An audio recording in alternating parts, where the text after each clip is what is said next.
So it says that we're just going to, before we go back to the beginning of the parsha, we'll just do the Rashi on chapter 23, verse 24, Parachav Gimel Pasuk Chav Daled, because that was the Rashi, that was the pasuk that was the whole world knew about, was became famous when after Israel attacked Iran preemptively. This was the military operation was given by Bibi Netanyahu the name Am Kalavi Yakum, a nation rises like a lion, and the assumption was that this was a tremendous military name, just like a lion defeats its prey. But we here, because we study Rashi carefully, we know what Rashi says. So Moshe, you're going to read this Rashi for us. Parachav Gimel Pasuk Chav Daled. Read the Rashi. So let's read the pasuk. Hey, an am kalaviyakum, a nation like a lion will rise. Uka'ari nase, and like a lion will raise itself. There are 6 words for a lion in Tanakh. So these are 2 of them. So what does the pasuk mean when it says a nation will rise like a lion? What would be your assumption, Ben? What would be your assumption? A nation rises like a lion? Fierce, right. So, not to be confused, there's another form. So look at Genesis chapter, Sefer Bereshit, chapter 49, verse 9. Read that pasuk for us, Elliot, since you're going there. That's in the brachot. Yeah.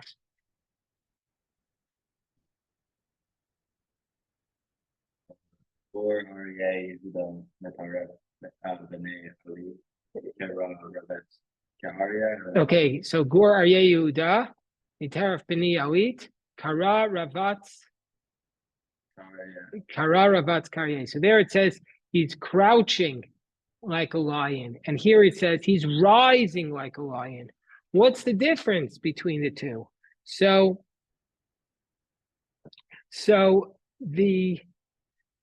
when the Tanakh wants to refer to a lion's physical strength, then it says it's crouching like a lion or lying like a lion ready to pounce. That's the way it appears in the book of Bereshit. But when it appears here, Hein Am Kalavi Yakum, that is differently. Rashi's going to point out that means something totally different. A rising lion is not the same as a crouching lion. So what does it mean? Moshe, please read for us this Rashi.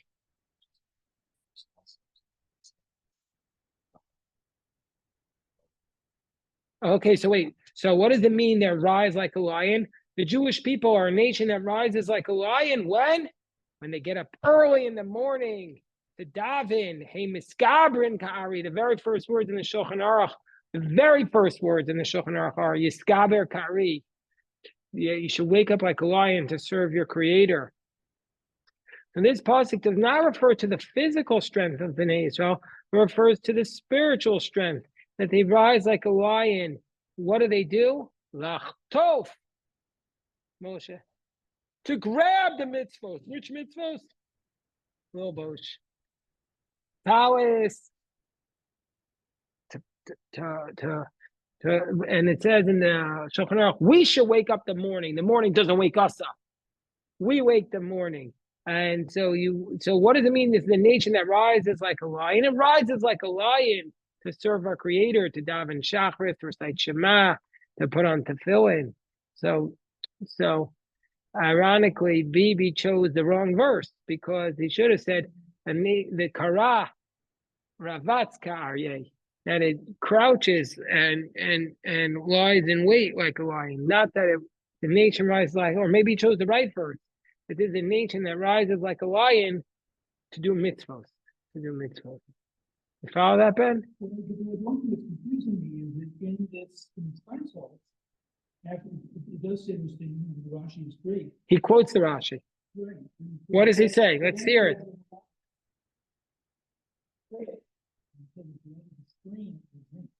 No, so what Rashi says there, is this what what does Rabbi Steinfeld say? Because then Rashi says that means he will not lie down until he recites the Shema. which will protect him against people who are trying to attack him. That's what Rashi says it means there. It says, Lo yishkav b'layla mitaso achu ochel mechabel. What does it mean? It means until anything that comes to harm him is damaged. But how? Through the reciting of the Shema. That's how it's damaged. That's how it's damaged. That's how it's damaged. You follow that? It's in the next Rashi. Lo yishkav. He does not lie down. Yeah, so Rabbi Rosner quoted, I'm not sure who, saying that B'shoch B'chav Kumecha. No, hold on a second. There's two people talking about. Yeah, let Ben finish. What were we saying, Ben?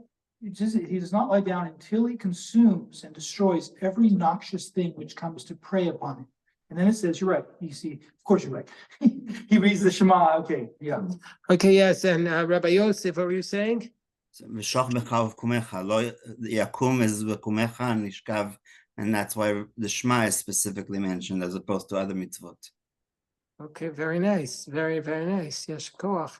Okay, anyway, so I want to point that out because everybody's going to be reciting this. I'm sure wherever you go to daven on Shabbos, the Rav is going to get up and give a drush about this pasuk. Inam kalavi yakum. This is the pasuk that IDF, the most successful military operation in decades, called its program, but it refers to the spiritual, not to the physical.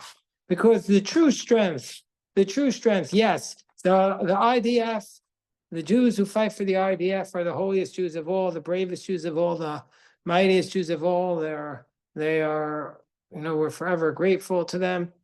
But the true strength of Am Yisrael will ultimately not be measured by our F-35s or our B-2 bombers or our major guns or even our commandos. It'll be mentioned by our spiritual strength, by the spiritual strength of our nation. That is ultimately what will be necessary for our nation to endure in the fight against our enemies. Okay, so now we go back to the beginning, Parachot Beis, Pasuk Beis. We say, Vayar Balak ben Zippor is kosher. We really did the first two Rashis. We'll do it again. Vayar Balak ben Zippor is kosher. Asay Yisrael Amori. So Balak ben Zippor, so all that the Jewish people had done to the Amorites. Rashi says, Elia, please read it. Amar Elu Shnei Malachim Shayinu Betuchim Aleim Lo Amdu Bifneim Anu Al Achat Kam Vakama Lefikach Vayar Moab. Right, he said, what did Balak see and what he saw that everything that was done? He said, listen, these two nations, everybody was relying upon Sichon and Og for protection against the enemies, but they just walked right through them and they destroyed Sichon and Og. So what are we going to do? So Balak was very frightened. Okay, Vayagar Moab. Moab was frightened before the people. Ma'od Kirafu, because they were great.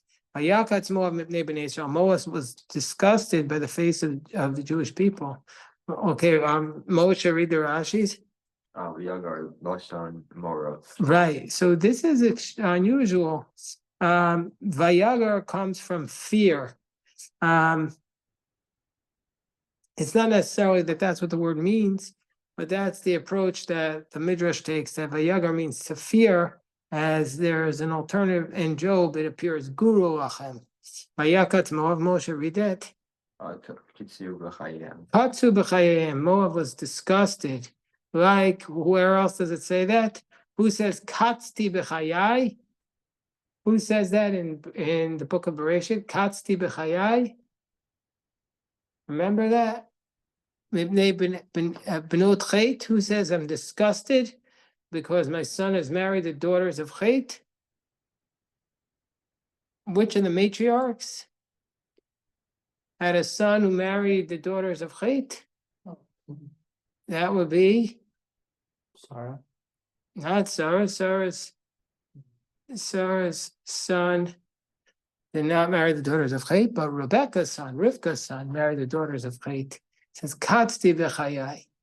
Okay, so it means I'm disgusted. Vayomer Moav al Zaknei Midyan,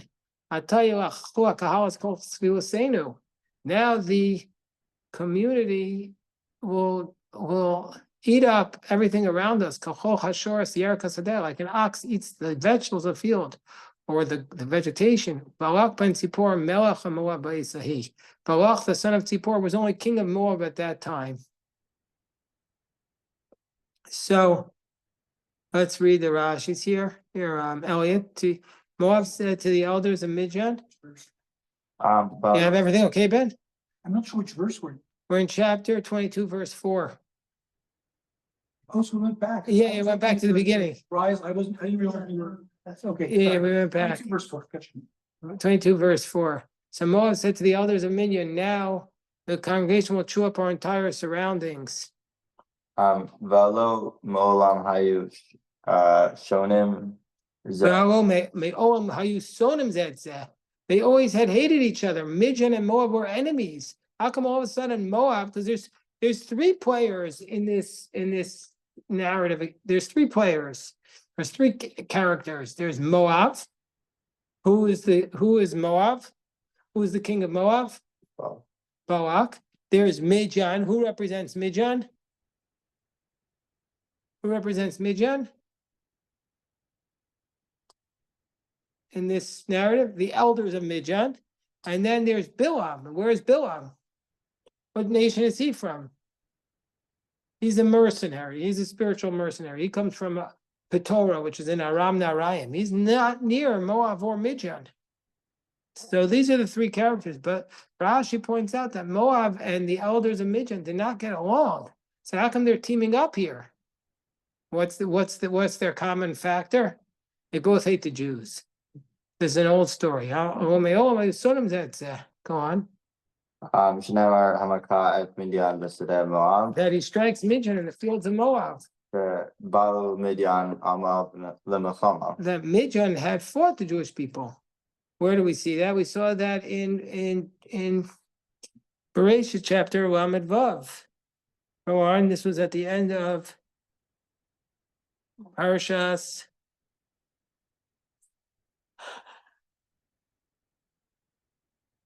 Vayishlach. And the Parashas Vayishlach. Go on. Ele Meyat Reitan Shel Yisrael Asu Shalom Binehem. Because they both hated the Jewish people in the year 10, because they both feared Israel, they made peace to attack them. Umara Moab Latul Eitza Midian. So what did Moab, we told Eitzah and Midian. Why did Moab say we're going to get counsel from Midian? Even Jerome Israel. Okay, so where is Moab and where is Midian? Do they have a map there? In Rabbi Steinsaltz? Do they have a map? So where is Midian? Anybody know where Midian is today? You have any idea? So Midian, I could tell you, is where I was. It's in northern Saudi Arabia, is Midian. So Midian is basically, you could drive 2 hours from Midian and you end up in Eilat. And Moab is north of that. Moab is like where modern day Jordan is. So Moab is in modern day Jordan. So why is Moab going to take advice from Midian? They're both not facing the threat. They don't have a shared threat. So why are they grab a chumash, Elon, grab a chumash. So why is Moab taking the counsel from Midian? Why? Even Jerome Israel. Yisrael Notzchim Shelo Keminhag Haolam. So they saw that the Jewish people, their victories were not in the normal manner. They saw they were having extraordinary victories. So go on. Amr Minhagam Shel. He said, Manigim Shel Elu, these leaders. B'Midian Te Nit Gadel. What does that mean? They said that these leaders, the leaders of the Jewish people, B'Midian Nit Gadel. What does that mean? That they grew up in Midian. Who are they referring to? Moshe. Moshe came of age in Midian. So they said, Moshe's a Midianite. So they did their research and their intel, and they said, tell us about him. Nishal Mehem Ma Midato. So they said to them, tell us what Moshe's attributes are. Amrhem Ein Kocho Ele Piv. They say Moshe's strength. Now, Moshe had not been in Midian for 40 years. We're going back 40 years. They said, tell us about Moshe. They said, Moshe's power comes from where? His mouth, which is, of course, a drasha right there. It's a big drasha right there. What's the big drasha? The big drasha right there is that Moshe thought that his weakness was his mouth, and they said Moshe's strength was his mouth. So they said, go on. Amru Af Anu Nova Alehem Be'adam Shekocho Bepiv. So we're going to have to defeat him with a man whose strength is in his mouth, and that's Bilam. Okay, go on, next Rashi. That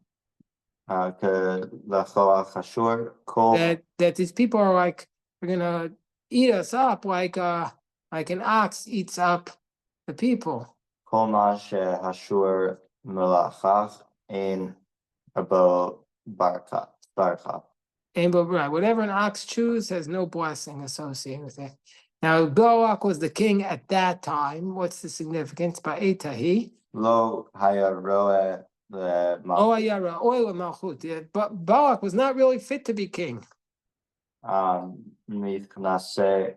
He was one of the princes of Midian. The Kieran Shemet Sichon. Once Sichon died, Minehu Alehem Le Tzarech Shah. He was appointed for that specific hour at that moment. An emergency king. Reb Chaim of Brisk says the following. He says, how come it says Balak was king only in verse 4? It should have said he was king in verse 1. In verse 1, he's introduced, Balak ben Zippor, but it only says he's the king when he gets to verse 4. Balak ben Zippor was the king at that time. So why is that the case? You follow that? Follow the question? Follow the question, Moshe? What was the question? The question is, it says in verse 2, Vayar Balak ben Zippor, and it doesn't say he was king. And then a few psukim later, it mentions he was king. Why didn't it tell us he was king right away? Follow the question?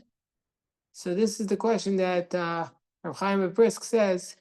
In verse 2, when Balak is introduced, he wasn't king yet. He was just a regular person. How did he become king?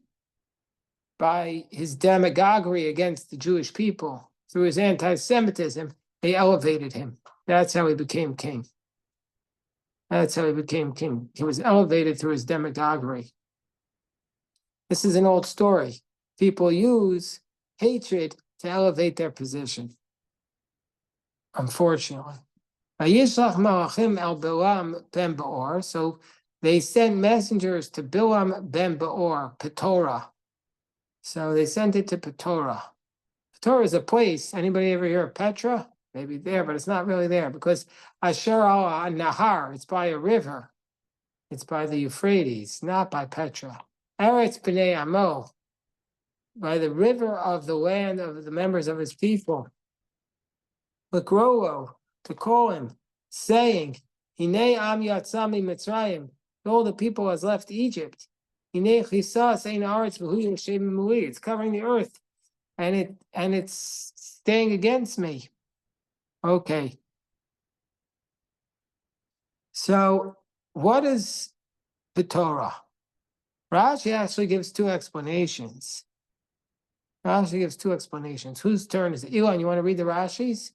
Yeah, what's the Rashi? Which one? Chapter 22, verse 5. Petorah? No page? That I can't tell you. Okay. Yeah, which Rashi? Petorah. Torah. Kashlu Khani Hazeh. So what does Petorah mean? Petorah, Rashi says it's a form of the Aramaic Pitora'ah, which means a money changer. So that they sent the messengers to Bilam ben Baor. He was like a money changer. That's the first explanation. What? What does that mean? Shakol, Shakol meritzin lo ma'ot. Everyone rushes to give him money. Go on. What's a money changer? You know what a money changer is? They have to, they didn't have a universal currency, so they would trade money to be able to use it. Like the guy was the money changer, the exchange rate. You get that in Israel today. Has anybody been to Israel? You change money, you go to any country. You have to do it less today because now you don't even walk around with cash. You just have Apple Pay everywhere you go, right? Right? So go on. So what does he say? Told Amlachim Renin Lo Agrutehem. Kach kol hamlachim meritzin lo igrotem. So to all the kings would send them their letters, meaning to say, they would go to Bilam for advice. He was the mercenary. They came to him for advice, and he would give the advice, and that's how he would, and that's how he was serving everybody. So that's the first explanation of Rashi. The second explanation is Lefi Pshuto. Shall Mikara Kahat Shem Hamaka. So the literal explanation is that's the name of the place here. Don't do this. Very fragile, very fragile. It's going to break. So he says, according to the literal explanation, it's the name of the place, that there was a place, Petorah, which seems to be by Aram Naharayim. Okay, so now continue the next Rashi, Elon. Eretz B'nei Amo. Eretz B'nei Amo. Shal Balak. The land of his people of Balak. Go on. That Balak was from there.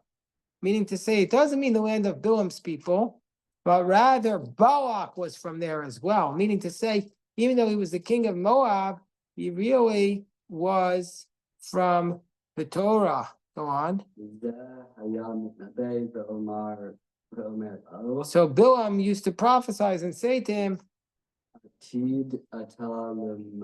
Lemulch, you're going to be the ruler one day. So now we have the basic question. So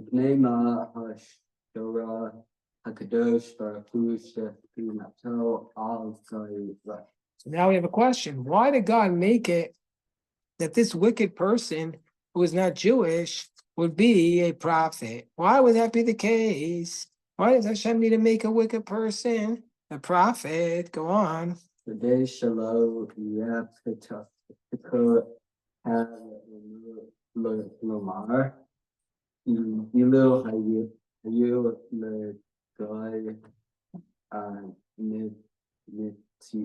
Nevi'im, because he's trying to basically forestall any arguments that the nations would say, if only we had a prophet, then we would have also been good, just like the Jewish people. You didn't give us a Navi. So therefore,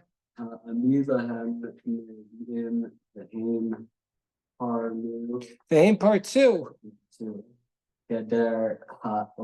So God sent him prophets, and what do these prophets do? They broke through the breaches of the world.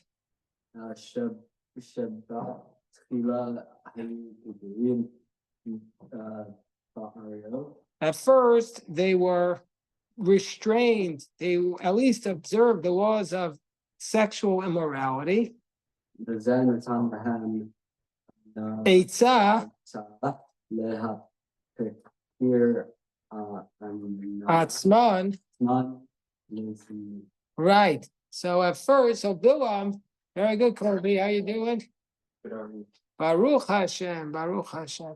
So basically, the Jewish people, he gave him a, we lost our reader, Elon. Elon, you're a reader. Oh, I thought I was done. No, you're not done. You're not done. You're a reader. Who's that? But how is it? It feels a little bit. They gave him a prophet, but he gave him a false prophet. Well, no, Bilam was not a false prophet. He, in fact, the Midrash says that he was even more powerful spiritually than Moshe Rabbeinu, but he led them astray. They gave him a prophet, but he led them astray. False prophet? No, a false prophet is a prophet who says things that aren't true.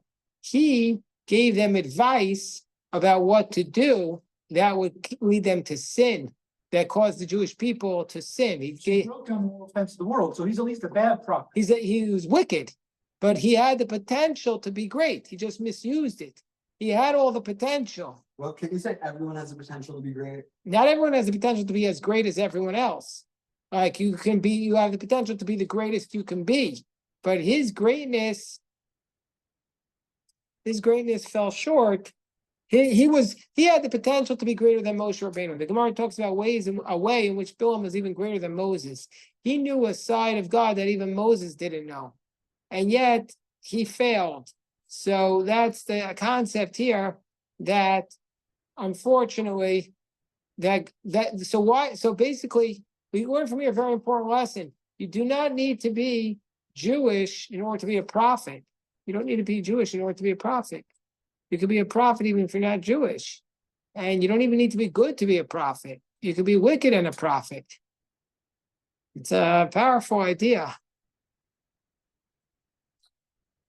And he was doing it for money. He was being a prophet for money. All right, we'll stop here. Baruch Hashem.